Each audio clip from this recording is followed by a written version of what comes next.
Carl. So Amazon has long tried to crack into healthcare, and this move with One Medical, that's a way to deepen those ambitions through its huge shopper base and the Prime flywheel. Now, third-party estimates put the number of U.S. Prime subscribers at about 170 million. For Amazon, that is a huge opportunity to upsell the One Medical primary care service. Hello, family. Welcome back to another episode of Journey to Harmony. I'm your host, Richard Harmon. Today, I want to talk to you about the continued push that Amazon is making into the healthcare industry. So Amazon has dominated in terms of retail sales. They've moved into groceries with Whole Foods. They're in the AWS space in terms of cloud engineering with their AWS product. And they have a number of other things that are doing at exceptionally high forms. They have the robots that are building out their warehousing and having the opportunity to replace a lot of human interaction overall with those particular bots. And now they're going even deeper now with this One Medical option here. So I'm going to go over here. We'll talk a little bit about this after you watch this video. The first time watching, please hit that like, share, and subscribe button. And we'll go ahead and watch this video. Thank you. Now, remember that Amazon bought it for nearly $4 billion last year. Here's how the partnership works. If you are already a Prime member, you can pay another $99 for an annual One Medical plan, a discount of $100. Each additional family member is $6 a month. And One Medical is a network of boutique primary care practices in the U.S., mostly around major cities. Users can access care through the app or through in-person appointments at a brick and mortar location.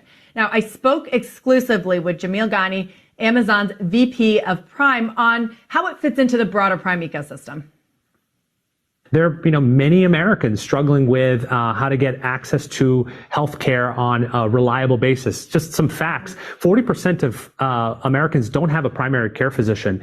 On average, you wait 26 days to see your primary care physician. With One Medical, you can have same-day or next-day appointments, and so I think this is just us in Prime trying to remove some of the friction of daily life, add some savings, as I mentioned before, and ultimately have in one simple membership something that provides shopping, savings, streaming, and now positive health outcomes.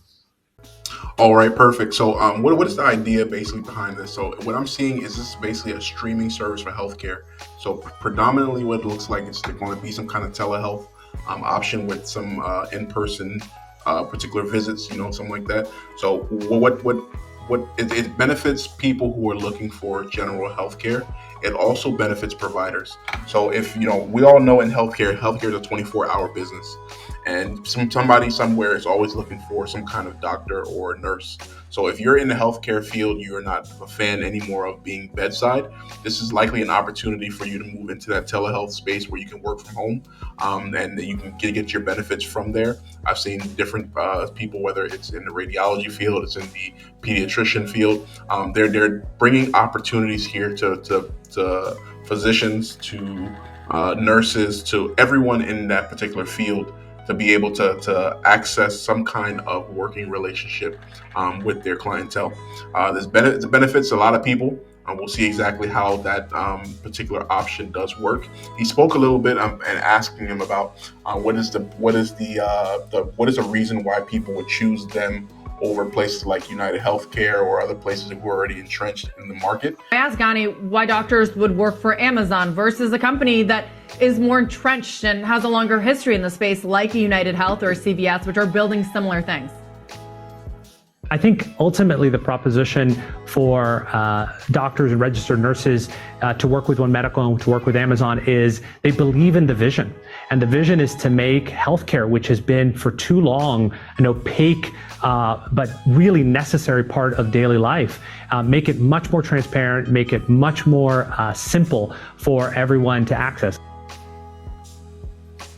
So ease of access, that is key. In a way, Amazon is treating healthcare like it does its other Prime offerings, from streaming Thursday Night Football to 2 or 1 day delivery to music on Echo devices. Healthcare, though, as you guys well know, arguably the trickiest space that it's going into. It's highly regulated, and Amazon has a mixed track record here.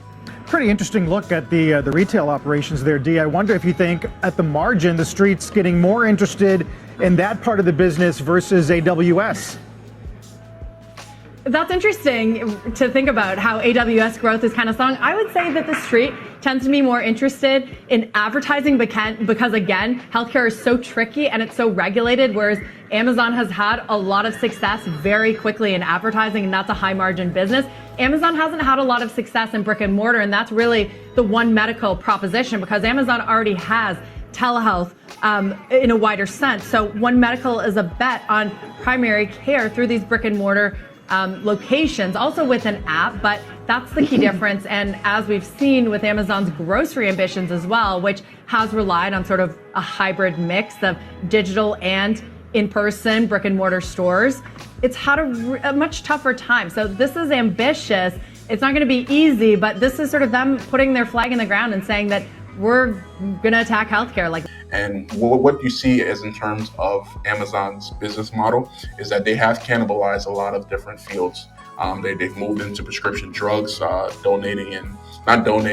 distributing, and they've taken some of CVS's market share, and it looks more like they're looking to do the same in terms of the space for United Health Group.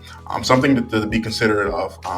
The baby boomer generation right now is about 74 million people, and just about all of them are going to be moving into retirement. They're going to need added health services. They're going to need, additional care that will be needed, and this provides an option for a lot of people. Some people who will not have the ability to pay the large amounts in terms of the monthly payments, and they can, see a physician or see a nurse relatively quickly with their online options. Overall, this will be an interesting process to roll out. Healthcare is very highly regulated, and they will have some issues overall for sure. But we see that as they're investing and continue to see the long-term growth and the aspects of it, they definitely see an opportunity where they can grow there. What are your thoughts on this? Would you be interested in signing up for healthcare for $9? It looks like there's an option for you can add a family member for as low as $6 per month.